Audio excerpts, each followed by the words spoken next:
اور ملک اس نہج کے اوپر پہنچ گیا ہے. یہ بات عمران خان نے کی اور یہ ساری کی ساری ڈیٹیل عمران خان کے ٹویٹر اکاؤنٹ کے اوپر ڈالی گئی ہے. اب آگے آ جائیں جو اگلی خبر ہے. یہ خبر دی ہے سینئر صحافی نصرت جاوید نے. انہوں نے کہا کہ 26 نومبر کو اسلام آباد کے اندر جو ہوا، ڈی چوک کے اندر جو ہوا، اس کے 9 دن گزرنے کے بعد جو ڈپٹی پرائم منسٹر ہیں، ہمارے جو وزیر خارجہ ہیں اسحاق ڈار صاحب، وہ غیر ملکی سفیروں کے ساتھ ملے ہیں، ان کو بریفنگ دی ہے، ان کو بتایا ہے کہ پاکستان کے اندر کیا ہوا، اسلام آباد ڈی چوک کے اندر کیا ہوا. تو نصرت جاوید بتاتے ہیں کہ ان میں سے 3 لوگوں نے، 3 سفیروں نے ان کے ساتھ کانٹیکٹ کیا نصرت جاوید کے ساتھ، اور یہ بتایا کہ اسحاق ڈار صاحب ہمیں مطمئن نہیں کر سکے. جو بریف انہوں نے ہمیں دیا ہے، انہوں نے ہمیں جو بتایا ہے، وہ ہمیں مطمئن نہیں کر سکے. اب اس کی سب سے بڑی وجہ کیا ہے؟ میں ایک چیز آپ کے سامنے رکھنے لگا ہوں. یہ آپ میپ دیکھ لیں. یہ اسلام آباد ڈی چوک کا میپ ہے. یہ جو ریڈ سرکل آپ کو نظر آ رہا ہے، گول دائرہ، یہ ڈی چوک ہے. اور جو آپ کو ایک ریڈ ریکٹینگولر نظر آ رہی ہے، یہ وہ علاقہ ہے جہاں پر غیر ملکی ایمبیسیز ہیں. یہاں پر ایران کی ایمبیسی ہے، امریکہ کی ایمبیسی ہے، یو کے کی ایمبیسی ہے، یعنی ترکی کی ایمبیسی ہے، قطر کی، ساری کی ساری ایمبیسیز یہاں پہ ہیں. اور اس کا ڈی چوک سے فاصلہ بہت زیادہ نہیں ہے. میں ایک ٹیکنیکل چیز آپ کو بتاتا ہوں. آپ نے اگر کبھی فائرنگ کی آواز سنی ہو نا، تو جو شیل ہوتا نا، شیل، اس کی آواز تو 1 کلومیٹر تک بھی نہیں جاتی، بڑی مشکل جاتی ہے. اور جو ربڑ بلٹ فائر ہوتی ہے، اس کی آواز تقریباً آپ کہہ لیں کہ 1 کلومیٹر تک چلی جاتی ہے. لیکن جو فائر کیا جاتا ہے اس کی آواز بہت دور تک جاتی ہے. اور یہ جہاں پر جو ایمبیسیز ہیں، ان لوگوں تک آواز ضرور پہنچی ہوگی جو یہ اسحاق ڈار کے اوپر اعتماد نہیں کر رہے، اور ان کو اسحاق ڈار کی بات کے اوپر یقین نہیں ہے. کیونکہ اسحاق ڈار صاحب کہہ رہے ہیں کہ کسی قسم کی کوئی گولی چلی نہیں ہے. اور وہاں پہ الجزیرہ نے رپورٹ کیا، بی بی سی نے رپورٹ کیا، دی گارڈین نے رپورٹ کیا، پاکستان کے لوکل صحافی حامد میر نے رپورٹ کیا، حبیب اکرم نے رپورٹ کیا، اسد طور نے رپورٹ کیا، مطیع اللہ جان نے رپورٹ کیا. ان کو تو خیر بعد میں اٹھا بھی لیا گیا تھا. تو یہ ساری کی ساری چیزیں ہیں، ان کو اگنور نہیں کیا جا سکتا. لیکن حکومت کے پاس ابھی بھی ایک راستہ ہے. حکومت اپنے آپ کو سچا ثابت کر سکتی ہے. دیکھیں، تحریک انصاف یہ کہہ رہی ہے کہ بھائی پولی کلینک کے اندر اور پیمز کے اندر ہمارے زخمی گئے ہیں، ہمارے جو شہید لوگ ہیں وہ بھی وہاں پر گئے ہیں. تو حکومت کے پاس تو ہر چیز ہوتی ہے، سارے کے سارے ریسورسز ہوتے ہیں. تو حکومت کیا کر سکتی ہے کہ اس وقت کی CCTV فوٹیج جاری کر سکتی ہے، پبلک کر سکتی ہے کہ پولی کلینک اور اس کے علاوہ جو پیمز ہے اس کی CCTV فوٹیج جاری کر دے، سیف سٹی CCTV فوٹیج جاری کر دے، تاکہ حکومت یہ بتائے کہ بھئی اس طرح کا کسی قسم کا کوئی واقعہ ہوا ہی نہیں تھا. یہ حکومت کے پاس ایک طریقہ ہے، حکومت اس کو کر سکتی ہے. اچھا جی، ایک اور خبر رپورٹ ہو رہی ہے. وہ خبر مبینہ طور کے اوپر یہ ہے کہ جاپانی سفیر جو پاکستان کے اندر ہیں، ان کا جو کک ہے وہ ایک پٹھان ہے. تو وہ F7 مارکیٹ سے کچھ چیزیں لینے کے لیے گیا، تو واپسی پر پولیس نے ناکے کے اوپر روک لیا، شناختی کارڈ دیکھا یہ پشتون، اور اس کو گرفتار کر لیا اور مقدمے کے اندر ڈال دیا. اس کے بعد پھر ایک دن بعد جو جاپانی سفیر ہیں انہوں نے ذرا شور ڈالا کہ بھئی یہ آپ کیا کر رہے ہیں، یہ تو میرا بندہ میرے پاس کام کرتا ہے. تو پھر مجبوراً اس کو چھوڑنا پڑا. یہ خبر رپورٹ ہو رہی ہے. اب آگے آ جائیں جی. فواد چودھری نے ایک بڑی اہم بات کی ہے، عمران خان کے ساتھ ان کی ملاقات ہو گئی ہے. تو مہر بخاری نے فواد چودھری سے پوچھا کہ آپ کی ملاقات ہوئی ہے عمران خان کے ساتھ؟ تو کیسے ہیں عمران خان؟ فیصل وابڈا بھی اسی شو کے اندر بیٹھے ہوئے تھے. مہر بخاری نے سوال پوچھا بشرا بیگم کے بارے میں. تو فیصل وابڈا نے ساتھ ہی کہا وہ تو اب گرفتار ہونے والی ہیں. تو ان کے کردار کے حوالے سے، کیسے وہ چلیں، کس طریقے سے وہ اسلام آباد پہنچی، ڈی چوک پہنچی، اس حوالے سے فواد چودھری نے کہا کہ عمران خان نے یہ بتایا ہے کہ بشرا بی بی نے وہی کیا جو میں نے اس کو کہا تھا.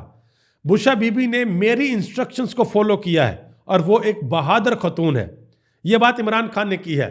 لیکن فیصل وابڈا صاحب اس بات کے اوپر بازید ہیں. وہ کہتے ہیں کہ جی عمران خان کی سیاسی قبر میں آخری کیل ٹھونکا ہے بشرا بی بی نے اور عمران خان کے حواریوں نے. یہ عمران خان کو نقصان پہنچانا چاہتے ہیں. اور فیصل وابڈا صاحب نے یہ بھی کہا کہ میں 5 ملکوں کے اندر جا رہا ہوں اور وہاں پر جا کر میں بتاؤں گا کہ پاکستان کے اندر کیا چل رہا ہے اور یہاں پر کیا ہونا چاہیے. اب پتہ نہیں کون سے 5 ملکوں میں جاتے ہیں اور وہاں پر جا کر کس طریقے سے بریف کرتے ہیں. آگے آجے حامد میر نے اپنے شو کے اندر بیرسٹر گوہر علی خان سے ایک سوال پوچھا. انہوں نے کہا کہ کیا یہ بات سچ ہے کہ عمران خان کی رہائی کی بات تقریباً ہو چکی تھی, جو ڈیل ہے وہ طے ہو چکی تھی, لیکن محسن نقوی صاحب نہیں مانے. رانا ثناء اللہ صاحب ایگری کر گئے تھے کہ عمران خان کو رہا کر دیتے ہیں, بنی گالا شفٹ کر دیتے ہیں یا نتھیا گلی عمران خان کو شفٹ کر دیتے ہیں, اور عمران خان سے انڈرٹیکنگ لیتے ہیں کہ آپ نے اتنی دیر تک خاموش رہنا, آپ نے بولنا نہیں ہے. تو کیا یہ ڈیل ہو چکی تھی؟ تو بیرسٹر گوہر علی خان نے کہا کہ ہماری بات ضرور ہوئی تھی, مذاکرات ہوئے تھے, لیکن اس طرح کی کسی قسم کی کوئی ڈیل نہیں ہوئی کہ جس میں عمران خان نے اس چیز پہ ایگری کیا ہو کہ ٹھیک ہے آپ مجھے رہا کریں تو میں چپ رہوں گا, میں نہیں بولوں گا, میں کچھ عرصہ خاموش رہوں گا. ایسی کسی قسم کی کوئی بات نہیں ہے. آگے آ جائیں جی, محمد مالک نے ایک بڑی اہم بات کی ہے. انہوں نے کہا کہ اتنا عرصہ ہو گیا ہے حکومت کے پاس عمران خان کے بیانیے کا کاؤنٹر نہیں ہے. سیاست میں کیا ہوتا ہے؟ سیاست میں آپ نے اپنی مخالف جماعت کا جو بیانیہ ہوتا ہے اس کو کاؤنٹر کرنا ہوتا ہے. تو تقریباً 3 سال ہونے کو ہیں, ابھی تک عمران خان کے بیانیے کا کاؤنٹر نہ مسلم لیگ نون کے پاس ہے اور نہ پیپلز پارٹی کے پاس ہے. یہی وجہ ہے کہ ہر گزرتے دن کے ساتھ جو پاپولیرٹی ہے وہ عمران خان کی بڑھتی جا رہی ہے اور ان کی پاپولیرٹی نیچے گرتی جا رہی ہے, اور یہ بوکھلاہٹ کا شکار ہے. محمد مالک نے کہا کہ یہ مختلف ہتھ کنڈوں کا سہارا لیتے ہیں کہ اسے پکڑ لو, اسے گرفتار کر لو, اس کے اوپر مقدمہ دے دو, اس کے اوپر FIR دے دو, اس کے اوپر آئس ڈال دو, اس کو چپ کرا دو. تو اس طریقے سے نیریٹو کا مقابلہ نہیں کیا جا سکتا. مزید انہوں نے کہا کہ یہ نہیں ہو سکتا کہ آپ آرمی چیف ہوں, آپ وزیر اعظم ہوں, آپ صدر ہوں, یعنی کہ بڑی کرسی کے اوپر آپ بیٹھے ہوں اور آپ یہ کہیں کہ ہمارے بارے میں کوئی بات نہ کرے. انہوں نے کہا کہ جب آپ کسی کے گھر کے اندر جائیں گے, کسی کی زندگی کے اندر آپ جائیں گے, گھروں میں گھسیں گے, تو پھر لوگ بھی آپ کے بارے میں باتیں کریں گے, لوگ بھی آپ کی زندگی کے اندر آئیں گے. یہ بات کی ہے محمد مالک نے. مزید انہوں نے فیک نیوز کے حوالے سے ایک بات کی. انہوں نے کہا کہ حکومت جو ہے وہ پہلے ایک ایکٹ تھا, اس کے اندر ترمیم کرنے کے لیے جا رہی ہے کہ جو لوگ فیک نیوز پھیلاتے ہیں ان کو پکڑنا اور پکڑ کر سخت سزا دینی ہے. اس کے اوپر محمد مالک نے کہا کہ فیک نیوز کے نام پر سب سے زیادہ جھوٹ سرکار نے بولے ہیں. مثال کے طور پر 24 نومبر کو ملک کی تمام موٹر ویز کو بیک وقت مینٹننس کے نام کے اوپر بند کر دیا گیا کہ بھائی ملک کی تمام موٹر ویز خراب ہو گئی ہیں, ان کی مینٹننس شروع ہو گئی ہے. انہوں نے کہا کہ نہ کوئی تعمیراتی کام تھا, نہ سڑک کے اوپر کوئی اینٹ, نہ پتھر. اتنی صفائی ہوئی کہ آپ سمجھتے ہیں کہ لوگ بے وقوف ہیں. کیا آپ کو لگتا ہے کہ لوگ جو ہے وہ ان کو سمجھ نہیں آتی؟ اتنی صفائی کے ساتھ آپ نے سارا کچھ کیا, مطلب کہ یہ بھی ہو گیا, وہ بھی ہو گیا, سب کچھ بند کر دیا. جی مینٹننس ہو رہی ہے, اور مینٹننس کی کسی قسم کی کوئی چیز ہی نہیں تھی. یعنی کہ کوئی اینٹیں پڑی ہوتی, کوئی پتھر پڑا ہوتا, کوئی بجری سیمٹ کوئی چیز پڑی ہوتی, وہ کچھ نہیں تھا, صرف کنٹینر تھے اور کنٹینروں سے مینٹننس ہو رہی تھی. آگے آ جائیں, مصطفیٰ نواز کھوکھر نے ایک بڑی اہم بات کی ہے, اور یہ سب سے بڑا پین ایریا ہے, درد والا ایریا ہے نون لیگ کے لیے اور پیپلز پارٹی کے لیے. انہوں نے ایک بہت بڑا انکشاف کیا. انہوں نے کہا کہ جب میں پیپلز پارٹی میں تھا تو ہم نے سوشل میڈیا پر بے پناہ پیسہ خرچ کیا, ہم نے ٹیمز بنائی, ہم نے غیر ملکی کنسلٹنٹ بھی ہائر کیے, لیکن ہم کامیاب نہیں ہو سکے. اور یہی مسلم لیگ نون کے ساتھ ہو رہا ہے. اور اصل چیز یہ ہے کہ آپ کے پاس بیچنے کے لیے سودا نہیں ہے, پروڈکٹ نہیں ہے آپ کے پاس. آپ کے دکان جس طرح کی مرضی ہو, لیکن اگر اس دکان کے اندر سودا ہی نہیں ہے, بیچنے کے لیے آپ کے پاس بیانیہ ہی نہیں ہے, نیریٹو ہی نہیں ہے آپ کے پاس, تو آپ جتنا مرضی پیسہ لگا لیں, جتنے مرضی کنسلٹنٹ ہائر کر لیں, آپ کچھ بھی نہیں کر سکتے. مصطفیٰ نواز کھوکھر نے مزید ایک بات کہی. انہوں نے کہا کہ توقع یہ کی جا رہی ہے کہ جس حکومت نے 1 ہفتہ پہلے مطیع اللہ جان پر منشیات ڈالیں, ثاقب بشیر کو اٹھا لیا, وہ حکومت پیکا قوانین میں تبدیلی نیک نیتی سے کر رہی ہے اور اس پر اعتبار کیا جائے. انہوں نے کہا کہ یہ کمال ہے. انہوں نے کہا کہ اس کا مقصد صرف یہ ہے کہ میڈیا اور عوام کا گلا گھونٹنا ہے کہ جس کے اوپر چاہیں گے فیک نیوز ڈال دیں گے, مقدمہ کریں گے اور اس کو جیل کے اندر ڈال دیں گے. یہ حکومت کرنا چاہتی ہے. ایک اور خبر ہے جی لندن سے. وہ خبر یہ ہے کہ سابق چیف جسٹس فائز عیسیٰ پر حملے کا کیس بند کر دیا گیا ہے. پاکستان کے اندر کچھ لوگوں نے یہ خبر دی تھی کہ بھائی وہاں سے لوگوں کو ڈیپورٹ کر دیا جائے گا, اب وہاں پر کیس چل رہا ہے, اور فائنلی خبر آئی ہے کہ وہاں پر حملے کا کیس جو ہے اس کو بند کر دیا گیا ہے. آگے آ جائیں جی, کشمیر کے اندر جو حالات ہیں وہاں سے خبریں آ رہی ہیں کہ وہاں پہ حالات بڑے خراب ہیں. ایک صدارتی آرڈیننس ہے جس کے خلاف کشمیری باہر نکلے ہوئے ہیں اور باہر نکل کر احتجاج کر رہے ہیں.